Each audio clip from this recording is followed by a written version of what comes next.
O reino da divina vontade em meio às criaturas. Livro do céu. É chamada as criaturas à ordem, ao seu posto e à finalidade para a qual foram criadas por Deus. Por Luísa Picarreta.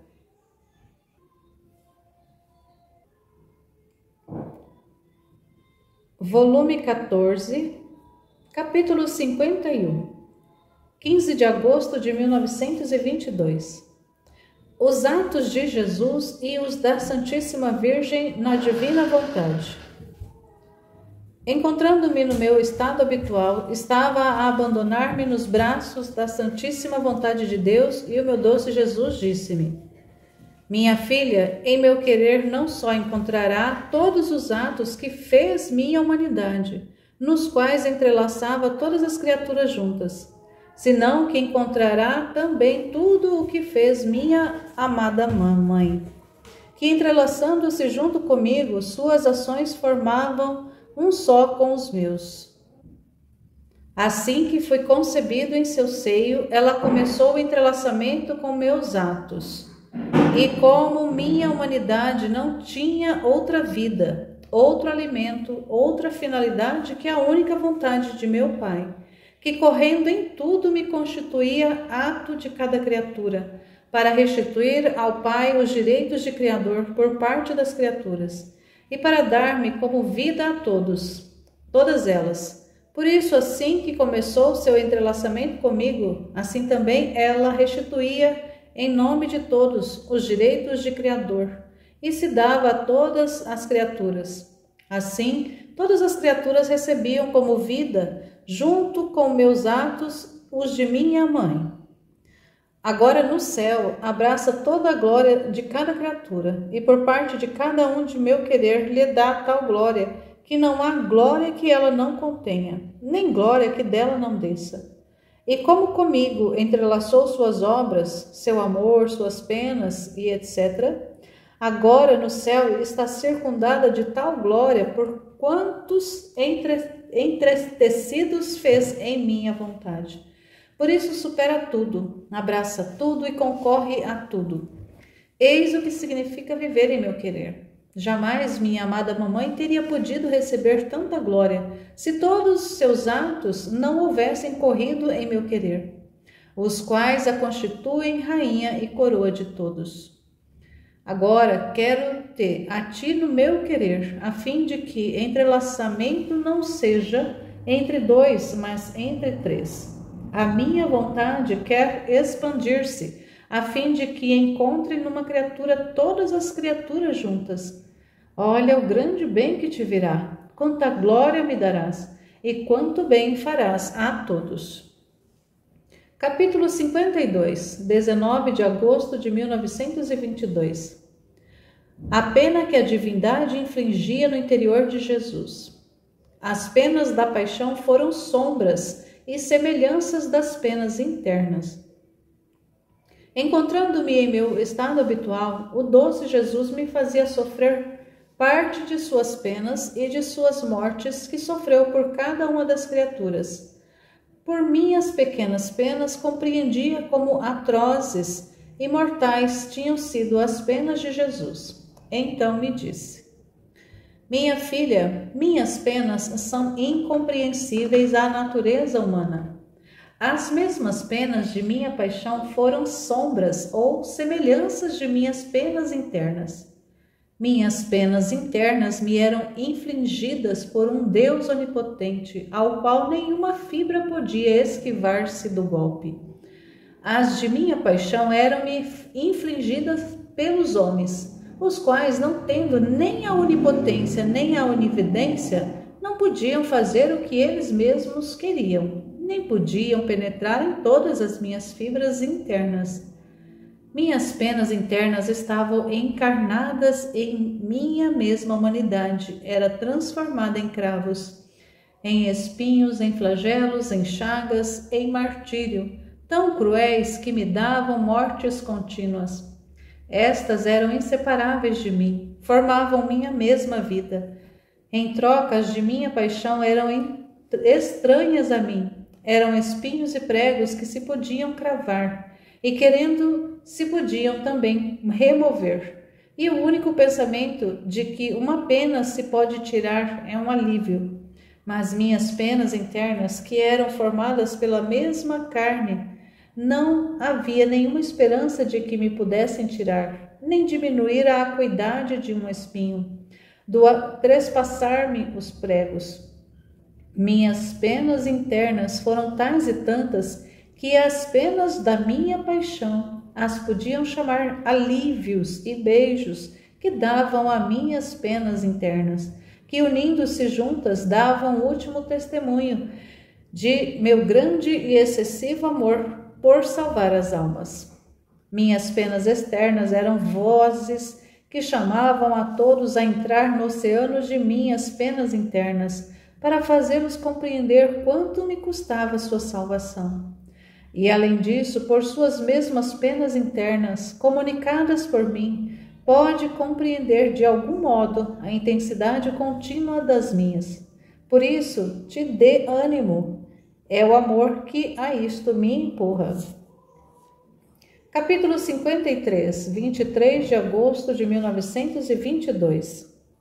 Na alma que vive na divina vontade, forma-se a fonte de todas as dores e também a de todas as alegrias. Sentia-me oprimida e sofredora, e meu interior como se estivesse em contínuo ato de sofrer novas destruições e aniquilamento de meu pobre ser. Então pedi a Jesus que me desse a força, e ele, ao vir, me tomou em seus braços para infundir-me nova vida. Mas esta nova vida era para me dar ocasião de sofrer uma nova morte, para depois infundir-me outra nova vida. Então ele me disse: minha filha, minha vontade abraça tudo, encerra em si todas as penas, todos os martírios, todas as dores que há no giro de todos os séculos. Eis porque minha humanidade abraçou tudo, cada pena, cada martírio de criatura, porque a minha vida não foi outra coisa que a vida da divina vontade, e isto era conveniente para cumprir a obra da redenção. E não só para isso, senão para poder constituir-me rei, ajuda e força de todos os martírios, dores e penas.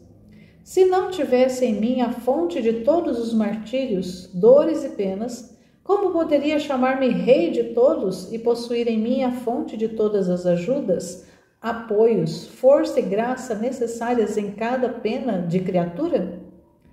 É necessário ter para dar. Eis porque te disse tantas vezes que a missão de chamar uma alma a viver em meu querer é a maior, a mais alta e sublime.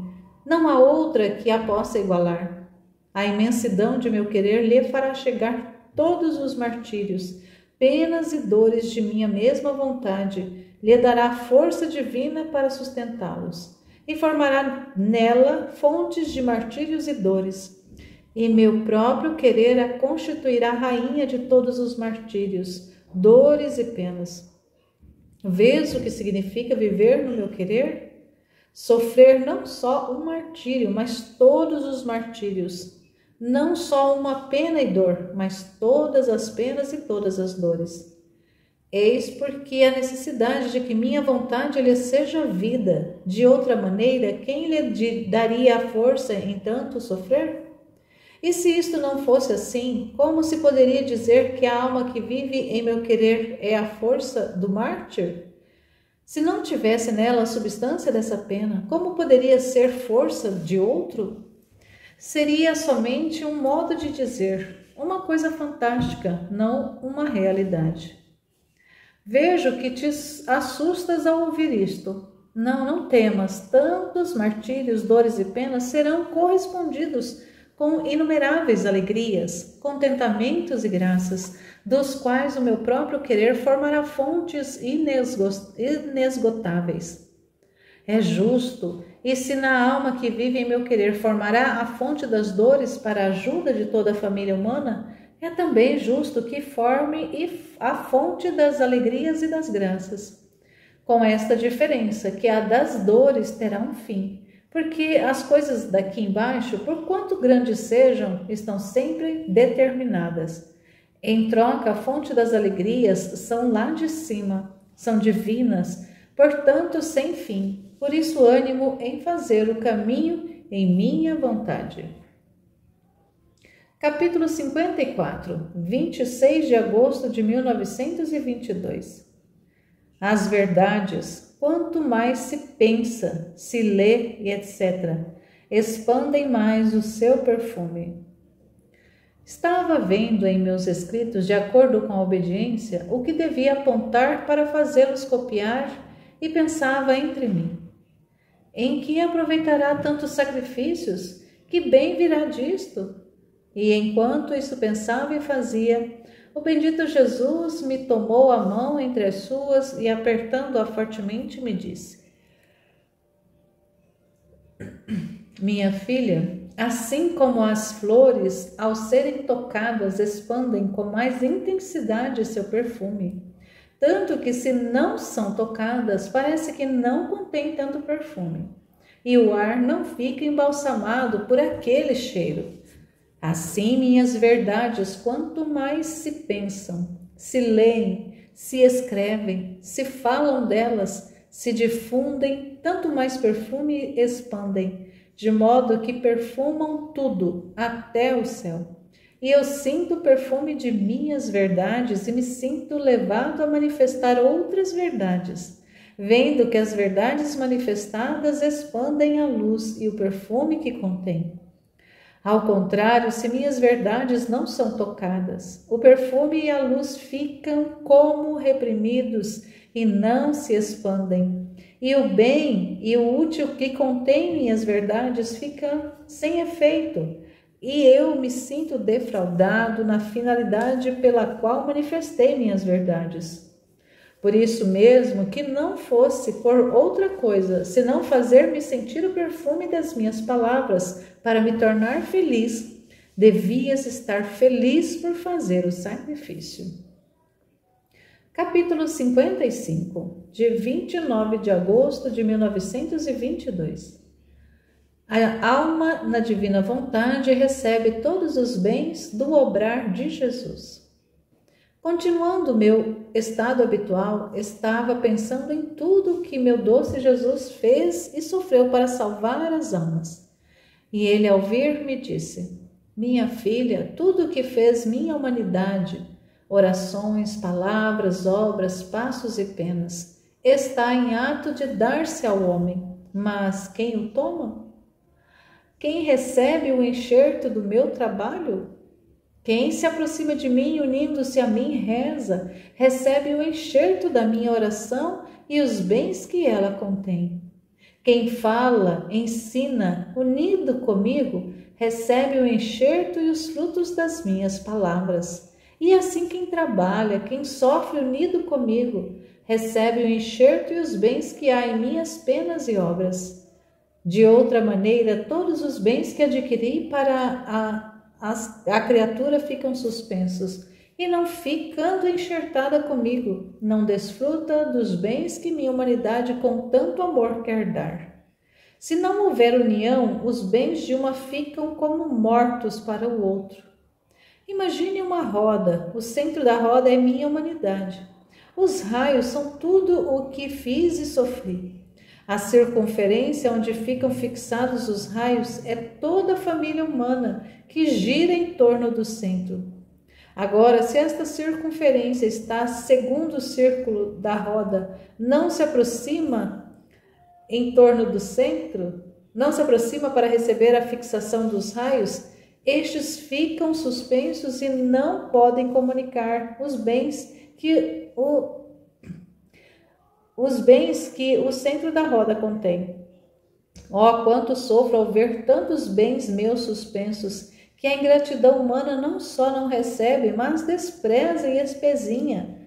Por isso, com tanta ânsia, vou em busca das almas que querem viver em meu querer, para poder fixar nessas almas, os raios de minha roda, e minha vontade lhes dará graça para poder formar a circunferência do segundo círculo da roda e receberão todos os bens que as demais me rechaçam e desprezam. Capítulo 56, de 1º de setembro de 1922. O amor rejeitado torna-se fogo de castigo. Encontrando-me no habitual, meu sempre amável Jesus me fazia ver todo afanado e oprimido. Mas o que mais o oprimia eram as chamas de seu amor, que enquanto saíam dele para expandir-se, eram obrigadas pela ingratidão humana a aprisionar-se novamente. Oh, como seu coração santíssimo ficava sufocado por suas próprias chamas e pedia refrigério. Então me disse: minha filha, dá-me alívio, porque não posso mais. Minhas chamas me devoram. Deixe-me ampliar teu coração para poder pôr nele meu amor, rejeitado, e a dor de meu próprio amor. Ah, as penas do meu amor superam todas as minhas demais penas juntas. Agora, enquanto dizia isto, punha sua boca em meu coração e soprava-o fortemente, de modo que me sentia inflar. Depois me tocava com suas mãos, como se o quisesse ampliar, e voltava a soprar-lhe. Eu sentia como se fosse quebrar, mas ele não prestava atenção em mim. Soprava-lhe outra vez. Depois que o inflou bem, com suas mãos o fechou, como se pusesse um selo, de modo que não havia esperança que pudesse receber alívio, e logo me disse: filha do meu coração, quis fechar com o meu selo o meu amor e a minha dor que coloquei em ti, para te fazer sentir como é terrível a pena do amor contido, do amor rejeitado. Minha filha, paciência, tu sofrerás muito. É a pena mais dura, mas é teu Jesus, tua vida, quem quer este alívio de ti. Só Jesus sabe o que sentia e sofria por isso. Creio que é melhor não colocá-lo no papel.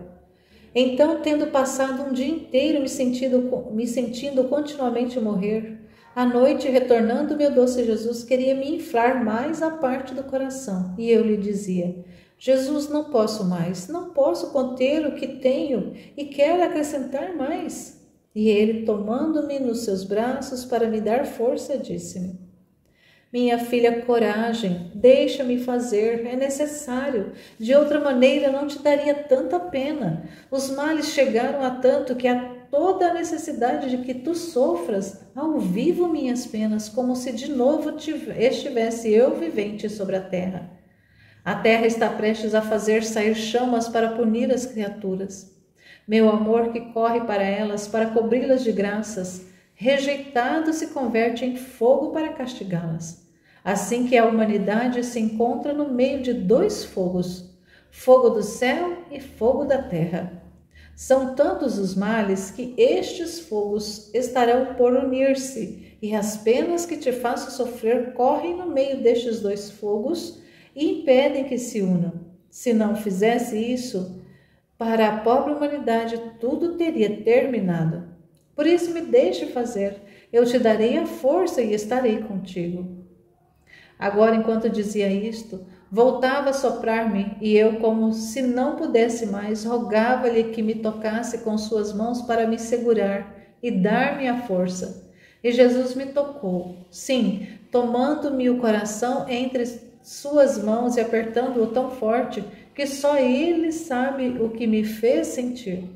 Mas não contente com isto, apertou-me tão forte a garganta com suas mãos que me sentia destroçar os ossos, os nervos da garganta, e sentia-me sufocar.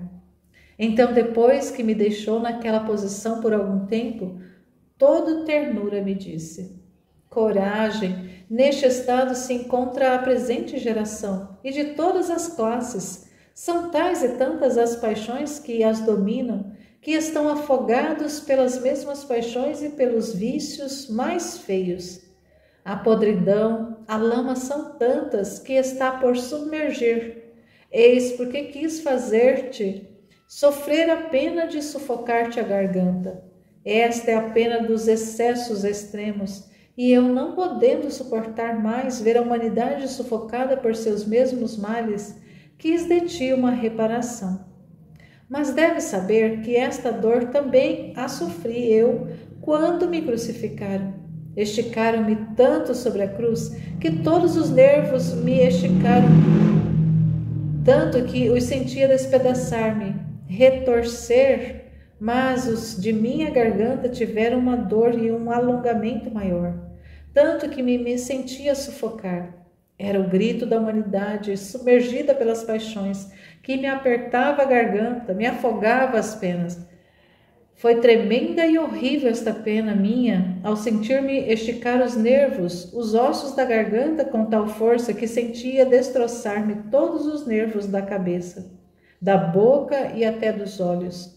Foi tal a tensão que cada pequeno movimento me fazia sentir penas mortais.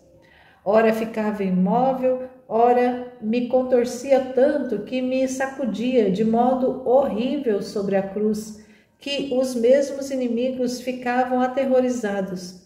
Por isso te repito, coragem, minha vontade te dará força para tudo. Capítulo 57, 5 de setembro de 1922. Quem vive na vontade de Deus deve encerrar em si mesmo toda a criação. Meu sempre adorável Jesus continua a fazer-se ver com seu coração trespassado e acerbado ao máximo. Parecia que todas as penas das criaturas eram infligidas naquele coração, já que não só os pecados ferem aquele coração, mas também os sofrimentos que se ocasiona à mesma criatura ao não corresponder à graça. Mas como ferem a um coração que ama, ferindo aquele coração, era tanto o amor que buscava transformar as mesmas ofensas em graças e bênçãos. Ó bondade de Jesus! É o único que pode dar-se a vanglória de que ama de verdade e em forma incrível às criaturas. Por isso também as penas de cada uma a trespassavam, mas eram tantas as ofensas que mudavam em raios as mesmas graças que partiam daquele coração santíssimo. Por isso me disse: minha filha, como se tornou insuportável o homem? Minhas graças se lhe mudam em castigos e se encaminha a uma revolução geral. Assim que ele mesmo maquina sua destruição, chegou a tanto que merece que o castigue. E enquanto dizia isto, fazia ver males por toda parte, cidades derrubadas e males de novo gênero. Depois voltou novamente, cansado, pedindo-me ajuda em suas penas, e soprando-me de novo a parte do coração, me participava. Poderia dizer, à sombra de suas penas, porém, apesar de serem sombras, se não tivesse ele junto a mim para dar-me ajuda, não teria podido resistir. O que será das penas daquele Santíssimo Coração? Depois, acalmando-se, disse-me: filha primogênita da minha vontade, assim como a minha vontade encerra tudo, agora dando-te por vida o meu querer, quero encerrar também tudo em ti. Recorda que há meses fixei em ti uma roda de sol, e com um diâmetro te medi tudo. E outra roda desceu do céu, que fixando-se em ti deixava tantos fios de luz. E estes estavam fixados na Santíssima Trindade, e deixando tudo aberto entre ti e nós. Deixei-te, então, sem te dar nenhuma explicação do meu trabalho. Agora, depois de ter trabalhado tanto em você durante todo este tempo transcorrido, e devendo cumprir meu trabalho, quero te dar a explicação, a fim de que o selo de mim e de seu querer, formando um só, dê cumprimento à missão a qual te chamei. Então, a roda de luz que primeiro fixei em ti era toda a criação, saída da divindade toda amor, luz e beleza. O diâmetro com o qual te medi era para ver tuas disposições e as que te faltavam, e poder colocá-las para poder fixar bem esta roda e colocá-la ao seguro. A segunda roda era a divindade que descia em ti, estabelecia o que tinha criado no império, fixava-o em ti para pôr em justas relações o que a criação lhe devia. Agora deves saber que a criação a encerrei e confirmei em ti. O que foi feito no céu quero que tenha vida na terra, mas na mesma vontade nossa, que subindo a nós, nos leve todo amor, plena de luz e bela, como a tiramos. Eis porque marquei em ti todas as mortes, as penas de cada uma e de todas as criaturas juntas, para poder encontrar em ti toda a criação. E permanecendo o céu aberto entre ti e nós, nos conduzirás a nosso regaço, como parida por ti. Isto é, como parto que a nossa vontade fez em ti, e tu a reconduzes aos nossos pés, dando a luz no nosso colo. São nossos direitos que reclamamos. Não queremos outra coisa senão que volte a nós o que de nós saiu. É verdade que só nossa vontade obrante com seu poder em uma alma, como fez no vazio quando te fizemos sair a criação, poderá nos dar novamente nossos direitos e nos fazer sorrir, pondo a nossos pés como triunfo a toda a criação. Mas queremos usar esta potência para fazer com que não fiquemos desiludidos na obra da criação, e nosso amor triunfe, principalmente tomando de uma o que todos deveriam nos dar.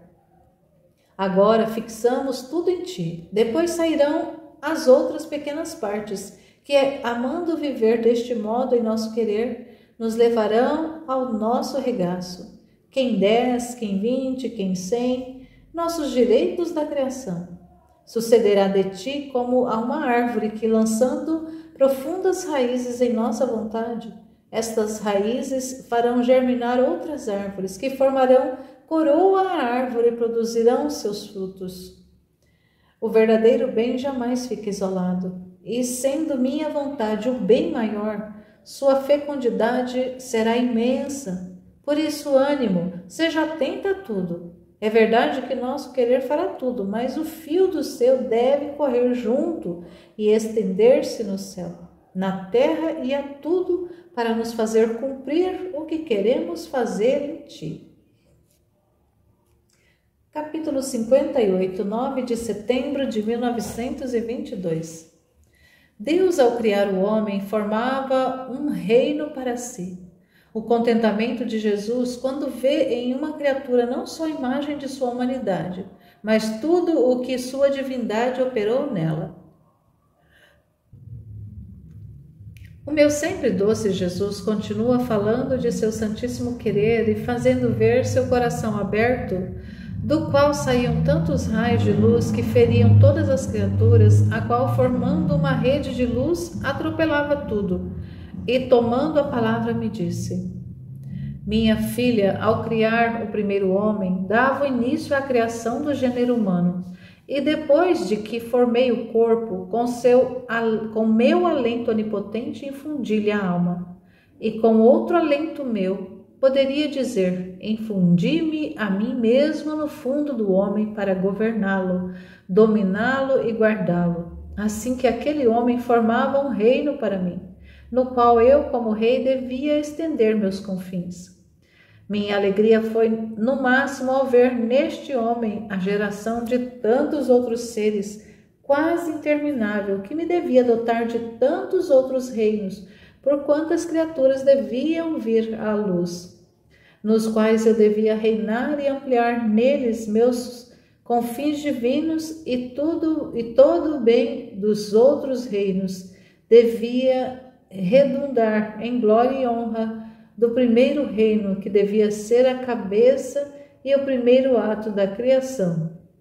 Mas ao subtrair-se de meu querer, do meu reino, o seu acabou, e não só isso, mas pisou-me e em meu lugar pôs-se a reinar, idolatrando-se e formando o reino dos vícios, das misérias, das desgraças. A minha alegria morreu ao nascer e transformou-se em dor.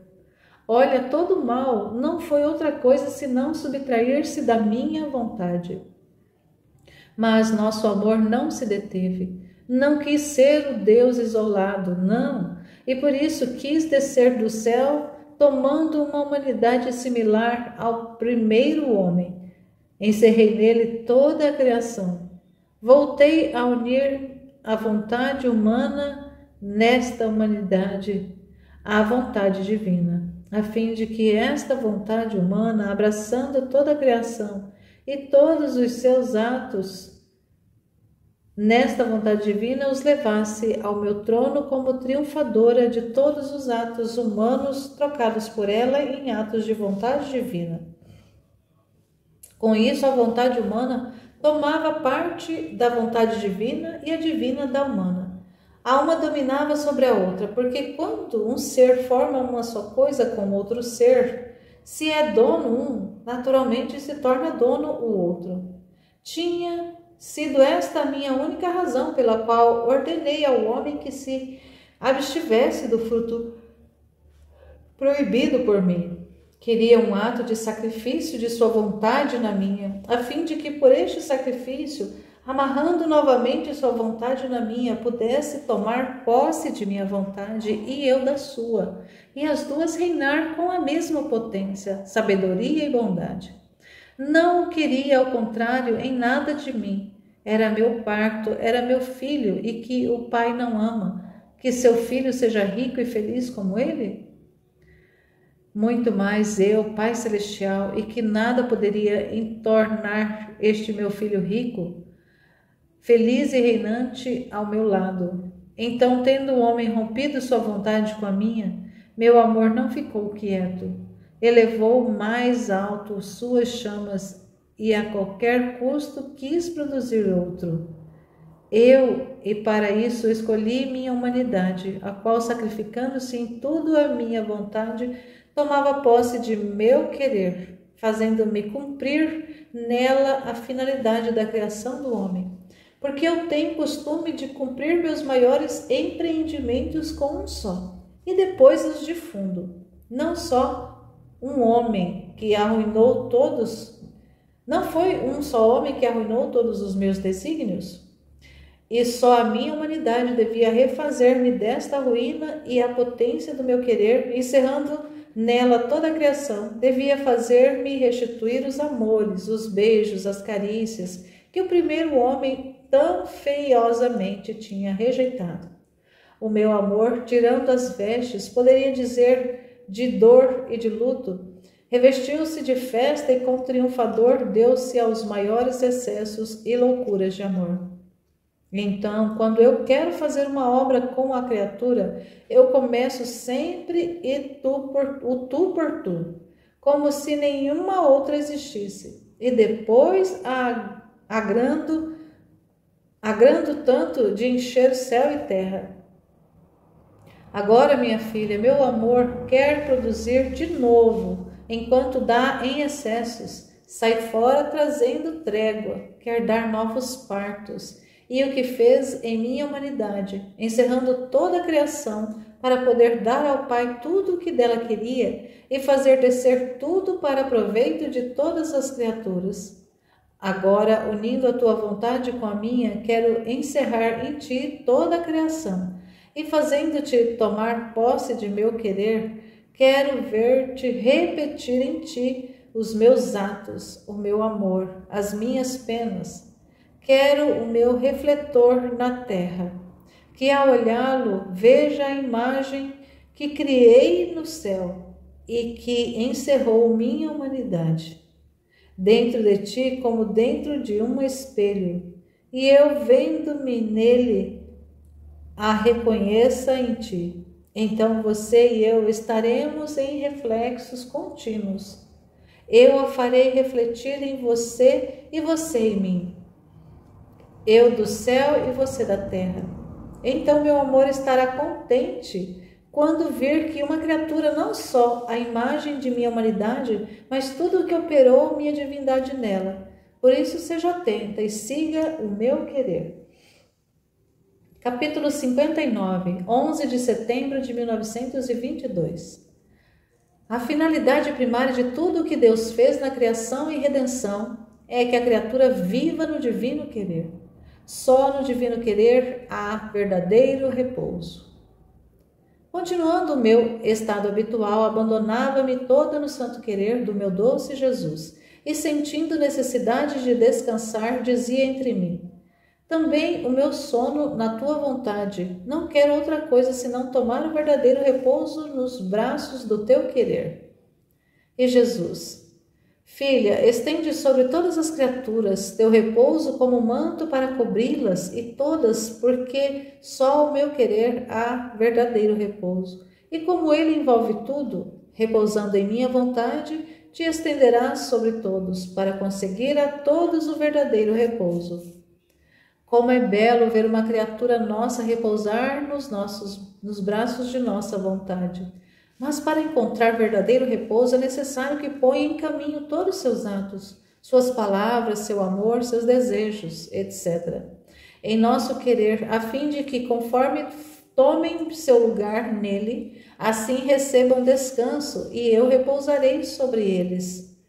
Todas as obras só dão repouso quando já estão cumpridas, mas se não estão cumpridas, dão sempre uma preocupação, uma tarefa que torna inquieto o verdadeiro repouso. Agora, o cumprimento da obra da criação era que o homem cumprisse em toda a nossa vontade. Ela devia ser a vida, o alimento, a coroa da criatura. E como isto não se realiza ainda, a obra da criação não está cumprida e nem posso repousar nela, nem ela em mim. Me dá sempre o que fazer e eu desejo este cumprimento e repouso. Por isso amo e quero tanto que se conheça o modo de viver em meu querer. Jamais poderei dizer que a obra da criação e da redenção estão cumpridas, se não tiver todos os atos da criatura, que como leito se estendam em meu querer para me dar repouso. E eu, que belo repouso, não lhe darei ao vê-la voltar sobre as asas de nossa vontade, com o selo do cumprimento da criação? Meu seio será seu leito. Por isso, não há nada que tenha feito que não tivesse por primeira finalidade que o homem tomasse posse de meu querer e eu do seu. Na criação foi esta a minha finalidade primária. Na redenção, o mesmo. Os sacramentos instituídos, as tantas graças feitas aos meus santos, foram sementes, meios para fazer chegar a esta posse do meu querer. Por isso não transgrides nada do que quero sobre a minha humanidade, seja como a escrita, seja com a palavra, seja com as obras. Só pelos tantos preparativos que a precederam, podes conhecer que a coisa maior, a mais importante e a que mais me interessa é o viver em meu querer. Quer saber onde esta semente de meu querer foi plantada? Em minha humanidade. Nela germinou, nasceu e cresceu. Assim que em minhas chagas, em meu sangue, vê-se esta semente que quer transplantar-se na criatura, para que ela tome posse da minha vontade e eu da sua, a fim de que a obra da criação regresse ao princípio como saiu, não só por meio da humanidade, mas também através da mesma criatura. Serão poucas, ainda que fosse uma só, e não foi um só aquele que, subtraindo-se do meu querer, desadornou, rompeu meus planos, destruiu a finalidade da criação? Assim, uma só pode adorná-la e realizá-la em sua finalidade. Mas minhas obras não ficam jamais isoladas. Assim terei o exército das almas que viverão em meu querer, e nelas terei a criação reintegrada, toda bela e formosa como saiu de minhas mãos. De outra maneira, não teria tanto interesse de fazê-la conhecer. Capítulo 60, 15 de setembro de 1922. Desejo de Jesus de que se conheça o divino querer obrante na criatura. Seguia fazendo copiar de meus escritos o que Jesus me havia dito sobre as virtudes. Sentia por isso tal repugnância que me sentia morrer e dizia entre mim: aos demais se faz inventário de suas coisas, depois de sua morte. Só a mim me toca a dura sorte de fazê-lo eu mesma, estando ainda em vida. Ah, Senhor, me dê a força para fazer o sacrifício. Depois o confessor me fez saber o modo como seguirão para fazê-lo sair. Oh Deus, que pena! Sentia-me amarga até a medula dos ossos. Então o bendito Jesus, ao vir, vendo-me tão amarga, me disse: Minha filha, que tens? Por que te afliges tanto? É minha glória, minha honra, que o requerem e tu deverias estar por isso contente. Acha que são criaturas que o querem, que o dispõem e quem te ordena? Não, não, sou eu que movo tudo, que as empurro, que as ilumino, e muitas vezes não sou escutado de outra maneira, se dariam mais pressa e teriam mais interesse. E eu me vejo obrigada a empurrá-las mais forte para fazer que meu querer se cumpra. Agora gostaria de esperar até depois de sua morte, mas meu querer não quer esperar. E além disso, é verdade que você tem a conexão, o enxerto com minha vontade. Mas aqui se trata não de você, mas de mim. Se trata de fazer conhecer os efeitos, os bens, o valor que contém meu querer obrante na criatura quando ela vive nele. E ainda, se não queres interessar-te, tu que conheces quanto me interessa e quanto anseio ardentemente que os efeitos do meu querer sejam conhecidos, e por isso me virá a completa glória da criação e o cumprimento da mesma redenção. Oh, quantos efeitos estão ainda suspensos, tanto da criação como da redenção, porque meu querer não é conhecido e não tem seu verdadeiro reino na criatura. E não reinando, a vontade humana fica sempre escrava de si mesma. Então, crê você que se interessarão os demais depois de sua morte? Oh, quantas coisas que manifestei às almas estão sepultadas por falta de alguém que se interessasse em minhas obras. Mas, se o tolerei nas outras, nesta da minha vontade não a tolerarei. Darei tanta graça a quem se puser a obrar, que não poderá resistir-me. Mas a parte mais importante e essencial, quero-a de ti.